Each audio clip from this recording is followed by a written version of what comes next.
జిఎస్ఎట్వికి స్వాగతం. నేను సునీల్ చంద్ర. మొన్న కలెక్టర్ మీద జరిగిన దాడికి సంబంధించి ఈ ఫార్మా తీసుకొచ్చిన గొడవ ఇలా ప్రజలకి మరియు ప్రతిపక్షానికి అధికార పక్షానికి ఒక పెను సవాలుగా సమస్యగా మారింది. ఈ ఫార్మా కనుక ఆ ప్రజల్లో కనుక ఈ సమస్యను చిచ్చురేపి కనుక ఉండకపోతే ఇవాళ జైలుకు వెళ్ళే వారు లేరు, ప్రతిపక్షానికి బదనాం అయ్యే అవకాశ సందర్భం లేదు, ప్రభుత్వానికి ఇదొక సమస్యగా మారే అటువంటి అవకాశమే లేదు. అసలు రైతులని ఇబ్బంది పెడుతూ ఈ ఫార్మా ఎందుకు అక్కడ నెలకొల్పాలని చెప్పి ఆలోచన చేసింది. దీని యొక్క సంస్థకు సంబంధించిన అధిపతులు ఎందుకు అక్కడే నెలకొల్పే ప్రయత్నంలో భాగంగా ప్రజల్ని మెప్పించలేకపోయారు. అయితే ఈ ప్రజలకు ఆ భూములు ఇవ్వడం ఇష్టం లేదనుకున్నప్పుడు వాళ్ళు ఇంకో ప్రదేశాన్ని కనుక వెతుక్కొని ఉంటే బాగుండేది. ప్రజలకు ఇష్టం లేని సందర్భంలో ప్రభుత్వాన్ని ముందు పెట్టి, కలెక్టర్ని ముందు పెట్టి ఆ విధంగా ఫార్మా వాళ్ళు చేసిన తలనొప్పి ఇవాళ ఐఏఎస్ను కూడా అవమానపరిచే విధంగా ప్రజలు దాడి చేయాల్సి వచ్చింది. చెప్పలేకుండా ప్రజల సమస్యలు ఏ విధంగా ఉండొచ్చు. తప్పు చేయని వాళ్ళు కూడా అక్కడ అరెస్ట్ కాబడ్డారు అనేది ప్రజల్లో ఒక సమస్య ఉంది. వాళ్ళకున్న సమస్యలను చెప్పే ప్రయత్నం కనుక చేస్తే ఇక్కడ సపోర్ట్ లేకుండా, ఎవరి సపోర్ట్ లేకుండా రైతులకు ఒక ఇబ్బందికరమైన వాతావరణం వచ్చింది.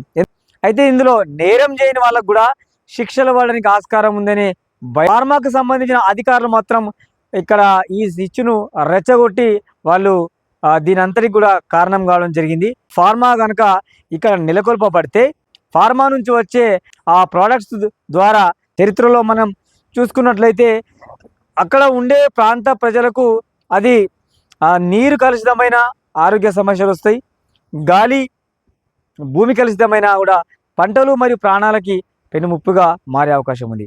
ఈ సమస్యను దృష్టిలో పెట్టుకొని ప్రజల ముందే అప్రమత్తమై వాళ్ళు ఆ భూములను ఇవ్వడానికి ఇష్టపడలేదా, లేదంటే చిన్నప్పటి నుంచి అదే గ్రామంలో పుట్టి పెరిగిన రైతులు ఆ వ్యవసాయ భూముల్ని ఇవ్వడం ఇష్టం లేక తిరుగుబాటు చేశారా? ఈ తిరుగుబాటు కంటే ముందు ప్రజల్లో భయం కానీ విరక్తి కానీ రావడమే ఇవాళ కలెక్టర్ మీది ఒక పెద్ద అధికారి మీదికి దాడికి కారణమైందా? ఇక్కడ ప్రజలకు వచ్చిన సమస్యలను ఆసరాగా చేసుకొని దీంట్లోనే భూములను కలిగి ఉన్న ఇతర పార్టీ నాయకులు వీళ్ళని రెచ్చగొట్టే ప్రయత్నం చేసి గేమ్స్ ఆడారా?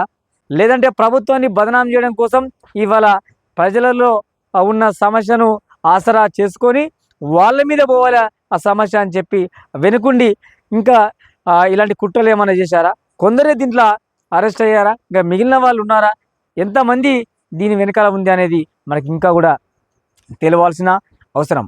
అది ఇలాంటి కంపెనీలు వచ్చినప్పుడు ప్రాణాలు కోల్పోయి ఊర్లే వదిలిపెట్టి ఇతర ప్రాంతాల్లో సెటిల్ అయ్యి వాళ్ళ కుటుంబ సభ్యులను కోల్పోయిన చరిత్ర కూడా మనము ఈ ఫార్మా వల్ల, లేదంటే ఇలాంటి కెమికల్ వస్తువుల తయారీకి సంబంధించిన పరిశ్రమలు రావడం వల్ల మనము చరిత్రలో అనాథలైన వాళ్ళను, ఊర్లే కోల్పోయిన వాళ్ళను, తీపి జ్ఞాపకాలను మిగిల్చుకొని వెళ్ళడం ఇష్టం లేకున్నా కూడా ప్రాణాలు నిలబెట్టుకోవడం కోసము పారిపోయిన వాళ్ళను చరిత్రలో చూసినాం.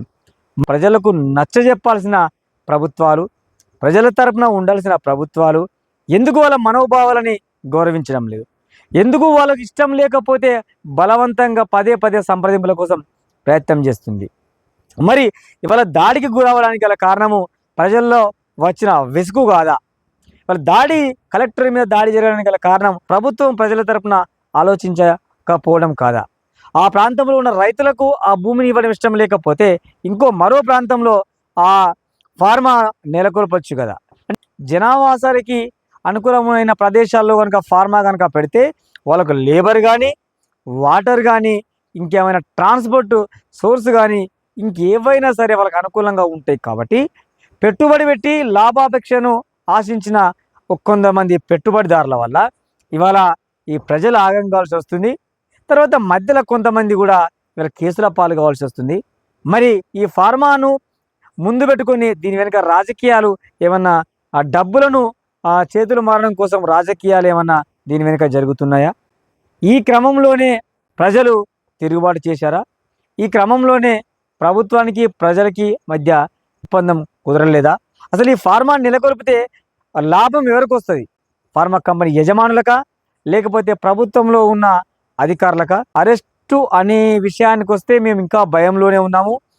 తప్పు చేయని మా మిత్రులు కూడా అరెస్ట్ కావడం జరిగింది, ఇబ్బందికరంగా ఉందని చెప్తున్నారు.